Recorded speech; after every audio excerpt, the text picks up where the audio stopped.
Qual é o peso do emaranhado burocrático para o desenvolvimento do Brasil? Da demora em abrir uma empresa até o tempo gasto no pagamento de impostos, a burocracia cobra um preço alto. Um dos reflexos disso é a colocação sempre baixa do Brasil nos rankings de competitividade. Somos menos atrativos do que nossos vizinhos Uruguai, Chile e Colômbia, países que souberam simplificar seu ambiente de negócios ao longo dos últimos anos. A exemplo da iniciativa recente do governo federal, que ganhou um nome bem mais simples, é preciso fazer essa agenda avançar de forma mais rápida em todas as esferas, propondo medidas práticas e objetivas. Essa simplificação que a sociedade espera há tanto tempo é o tema do segundo capítulo da série Pensando Brasil, lançada pela FEComércio de São Paulo. O conteúdo que você assiste agora, que foi gravado no início de janeiro de 2015 nos Estados Unidos, mostra o olhar de diversos especialistas, brasileiros e estrangeiros, em torno da burocracia e de um país que ainda é visto lá fora como uma economia fechada.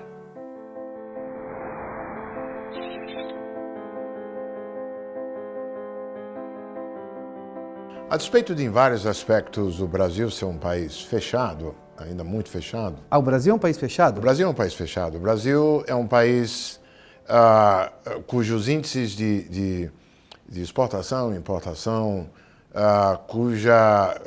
cuja inserção nas cadeias globais de valor é muito pequena. É um país ainda que recorre principalmente a mecanismos de proteção comercial antigos. O Brasil, do ponto de vista comercial, é muito mais fechado do que o que poderia e que, na verdade, do meu ponto de vista, deveria ser.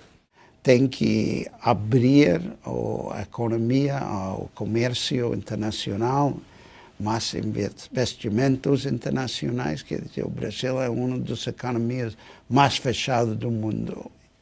Quer dizer, a burocracia, a regulamentação, as leis da época de Getúlio Vargas. Somos uma das economias mais fechadas do planeta, mas no mundo capitalista. Mas a gente não se imagina assim, se eu disser hoje no Brasil que somos fechados, alguém vai dizer, não, tem abertos. mais voos para os Estados Unidos, mais voos para a Europa, né? As pessoas não é fechadas. Tem uma camada da população que tem acesso à economia competitiva do mundo porque vem aqui para os Estados Unidos e vai à Europa e vai para os outros lugares e compra as coisas. Agora, a economia brasileira, o grau de interação da economia brasileira com o mundo ainda é baixo.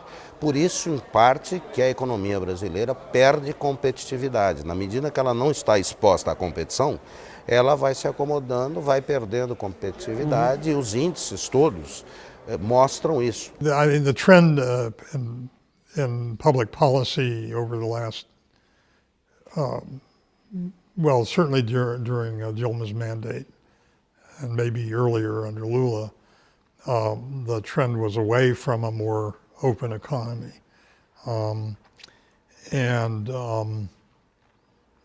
So that it was deliberate at some level. It also, though, is a problem of inefficiency. I mean, you have ports that are,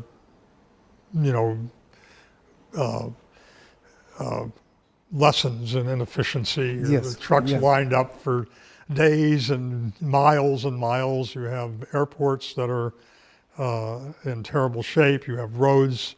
Absurdo nós buscarmos ser uma economia de mercado, Estado competitivo no comércio internacional, mas com milhões de entraves e métodos protecionistas no nosso modelo industrial, nosso modelo produtivo. Então a indústria muitas vezes também não tem estímulo para produzir melhor, para competir. Ela depende, ela se guarda debaixo do modelo tributário das leis brasileiras e segue na sua perpétua ineficiência. Por exemplo, as empresas brasileiras, elas também estão encontrando, certamente dentro do país, os limites de como fazer as coisas e eles não podem melhorar sem uma melhora nas regras do jogo como eles fazem as coisas. Eles já diminuíram custos, eles já incorporaram nova tecnologia, eles fizeram grande parte do que tem que ser feito, mas as regras do jogo não são favoráveis para um século XXI. As empresas pagam preço porque fora da planta de produção, ou fora do portão da fazenda, como gosta de dizer o pessoal da agricultura, tem esse custo Brasil que prejudica a competitividade da empresa, porque ela tem que botar no preço, aí fica mais difícil competir com os estrangeiros, não apenas isso. Mas para o país ela também tem um desperdício, uma perda de produtividade, porque se trata de gente talentosa, se trata de recursos materiais que poderiam estar sendo utilizados de maneira mais produtiva e que são utilizados para enxugar gelo, para fazer coisas que não agregam valor. Na medida em que a economia começa a dar menos resultados, e isso aconteceu a partir da crise mundial de 2008, que foi um momento no qual o Brasil deveria ter provavelmente mudado de estratégia e de uma estratégia, enfim, voltada para o estímulo ao consumo, que foi o que aconteceu no Brasil já no presidente Lula e continuou no primeiro mandato da presidente Dilma, o Brasil seguiu nessa estratégia e, enfim, demorou muito para voltar-se para uma estratégia voltada ao estímulo do investimento, com a maior capacitação do país, com maior produtividade, com capacidade de competir. Os outros países, inclusive os países do nosso entorno, como o Chile, como o Peru, como a Colômbia e o próprio México, voltaram-se, enfim, para os eixos mais importantes da economia, conseguiram avançar mais do que nós em reformas estruturais e, resultado disso, enfim, o Brasil ficou numa posição de desvantagem. E a desvantagem brasileira é apontada em uma série de estudos que avalia a competitividade entre os países. Um deles é conduzido pelo Banco Mundial e se chama Doing Business. Um dos pontos analisados é a facilidade de se fazer negócio. Neste quesito, o Brasil ocupa a posição de número 120 entre as 189 economias pesquisadas. Estamos atrás de países como a Colômbia, o 34º lugar nesse quesito. Em relação ao pagamento de impostos, que é outro item analisado, nosso resultado é ainda pior. Das 189 nações, estamos na posição de número 177. Quem fala um pouco mais sobre essa metodologia e os resultados desse estudo é o conselheiro sênior do Banco Mundial, Otaviano Canuto, e a coordenadora do estudo, a economista Rita Ramalho. O Brasil, o Banco Mundial, faz já há mais de 10 anos um trabalho que eu reputo muito interessante, que é o seguinte: a gente pega a vida de uma empresa, entre o nascimento da empresa, a criação, o registro e a eventual morte, a falência, fechamento. E a gente divide a vida de uma empresa em 10 dimensões. Entre abrir e fechar, tendo no meio ter acesso à energia, contratar alguém, demitir alguém, resolver pendências judiciais sobre contratos com outras empresas e assim por dentro. A gente, né? E aí o banco pega em mais de 180 países e contrata empresas locais para reproduzir os procedimentos exigidos em cada um desses países para cada uma dessas dimensões. Olha, com exceção do indicador ter acesso à energia, é ter acesso, e hoje nem mais é ter acesso barato, não é? Só ter acesso, o Brasil vai bem. No resto, o Brasil é dos piores no mundo. Por exemplo, em São Paulo demora 3 meses e meio para conseguir abrir uma empresa, para fazer todos os processos necessários para abrir uma empresa e pôr um negócio a funcionar. No Rio é um bocadinho melhor, mas demora quase 2 meses também, portanto não é assim tão bom. Enquanto que a maioria dos países que nós medimos, a vasta maioria, mais de 100 países daqueles dos 180 que nós medimos, demora menos de 20 dias para abrir uma empresa, portanto a grande maioria dos países é muito mais simples e célere o processo. Qual o tempo de ação efetiva para reduzir os entraves brasileiros para melhorar a situação no ranking? Depende do tipo de indicador, de qual é a área, quer dizer, pode demorar um ano, pode demorar 2, 3 anos, mas normalmente as medidas do que nós vimos têm um efeito de curto a médio prazo. Normalmente depende também se é uma simplificação, por exemplo, a nível dos tribunais, do funcionamento dos tribunais, isso demora até mais mais tempo a que se veja o efeito dessas alterações, porque são sempre processos mais complicados, mas no aspecto, por exemplo, da abertura de empresas, da transferência de propriedade, se há uma simplificação clara e direta com o alvo de simplificar o processo, eu acho que aí normalmente num ano vê-se logo os resultados. Deixa eu dar outro exemplo, que é o exemplo clássico e está bem reconhecido no Brasil. O tempo para pagar impostos. Não estou falando aqui da carga tributária, não estou falando aqui do volume de impostos que as empresas pagam, não. Estou falando do tempo. Do tempo. Ou seja, do número de mão de obra, de gente que a empresa tem que contratar para fazer a tarefa burocrática de pagar impostos. E no Brasil é absurdamente mais do que o quádruplo dos nossos vizinhos, para não falar dos países da OCDE. Você tem no resto do mundo muitos países que fizeram reformas também nos últimos anos, não só nos 90s. Então você vai acumulando o efeito pro investidor de 20 ou 30 anos de reformas. Então é mais fácil, é mais atrativo, entusiasma mais a fazer na margem negócios e investimentos em outros países. O grande problema do Estado brasileiro é um problema do descompasso entre o que se espera dele e o que ele é capaz de atingir. Porque se você olhar para o Estado brasileiro, eu não diria que é um Estado tão somente ineficiente, incapaz, incompetente.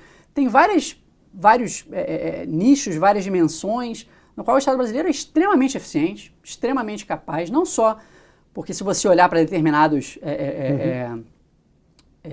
segmentos, vamos dizer, da burocracia estatal brasileira, são extremamente capazes.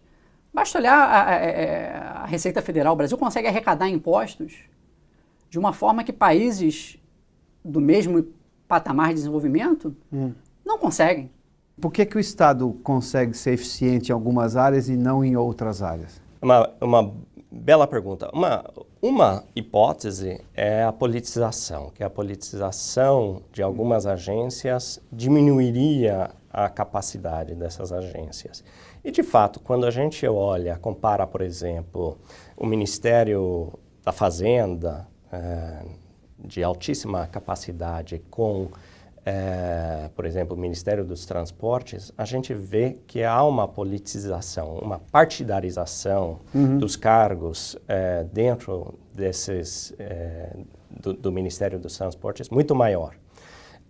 Agora, uma outra questão ali que é muito importante levar em conta e que a gente vê na nossa pesquisa é a questão de quão dominantes são os partidos dentro das agências. Então, por exemplo, uma agência que foi criada recentemente, o Desenvolvimento Agrário, o Ministério do Desenvolvimento Agrário, ele é muito mais corrupto do que outras agências.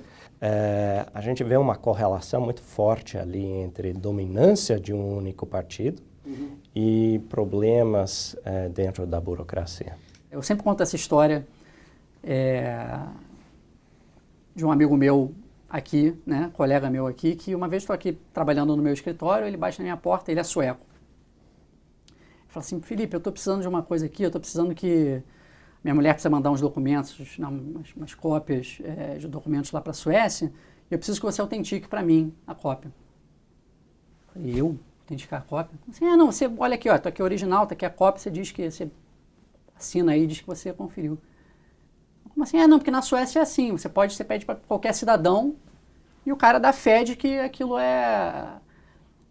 E eu fiquei chocado, né? Falei assim, o que é isso? Imagina no Brasil se isso fosse...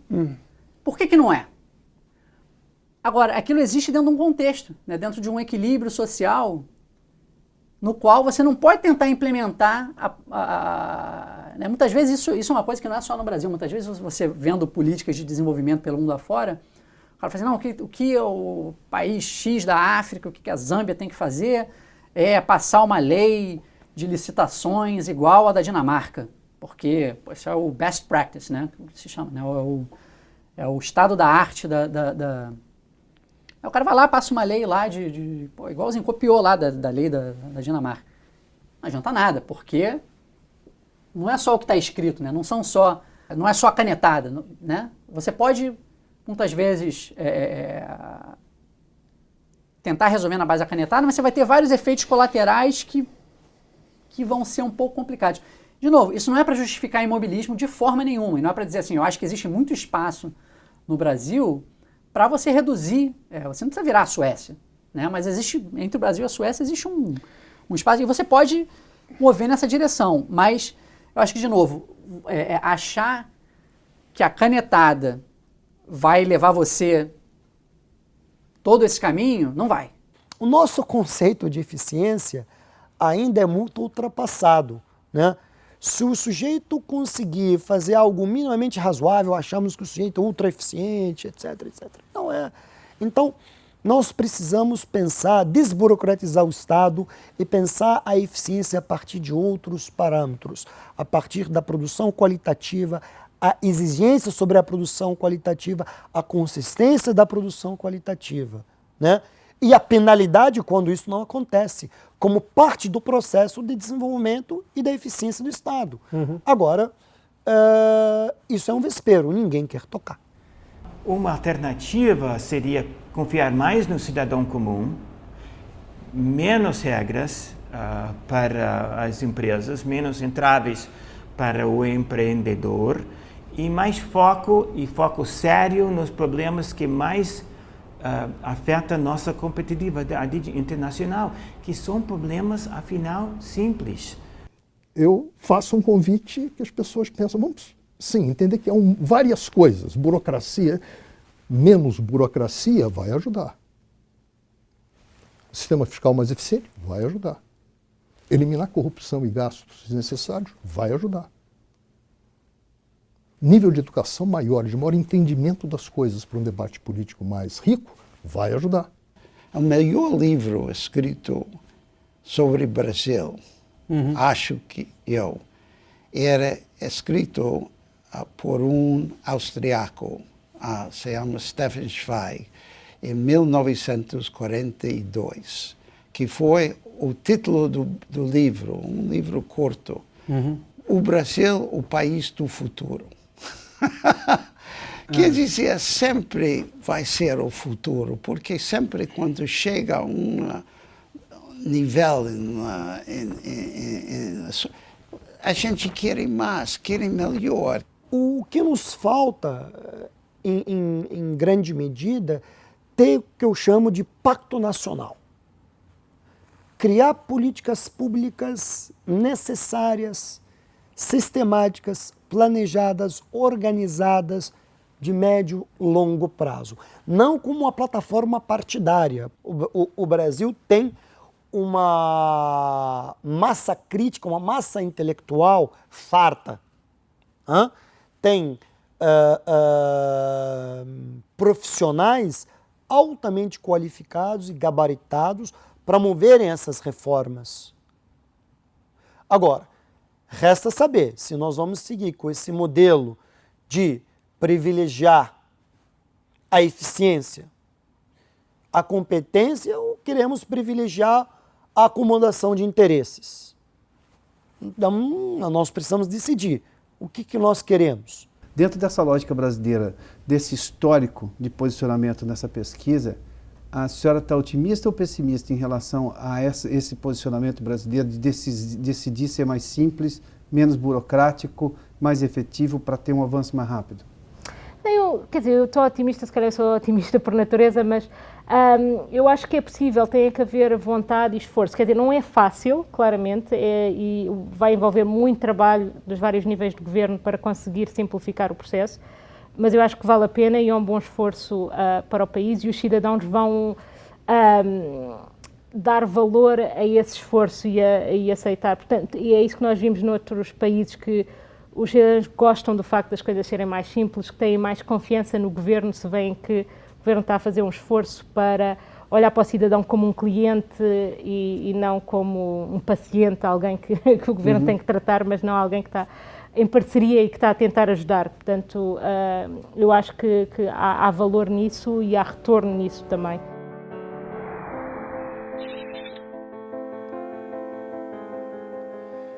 Em um país considerado fechado e burocrático, a regra é simplificar. Propostas não faltam, como as que a FEComércio de São Paulo tem insistido. Entre elas, a centralização de serviços por via eminentemente eletrônica. Nesse sentido, a criação de um portal único capaz de centralizar e integrar todos os processos já seria um enorme avanço em termos de competitividade. A adoção de um número único de registro nos níveis municipal, estadual e federal é outra proposta. Integrar todos os órgãos, como o Ministério do Trabalho e os sindicatos patronais e de empregados, também simplificaria a realidade de quem quer empreender. São bandeiras simples, mas capazes de reduzir a malha burocrática do Brasil. Afinal, não existe avanço econômico se o empreendedorismo não for tratado como prioridade. O governo, é claro, tem um papel central nessa mudança, mas não podemos esquecer que a burocracia também está atrelada aos diversos grupos de representação da sociedade. Se queremos, de fato, simplificar o ambiente econômico, é hora de nos envolvermos para valer.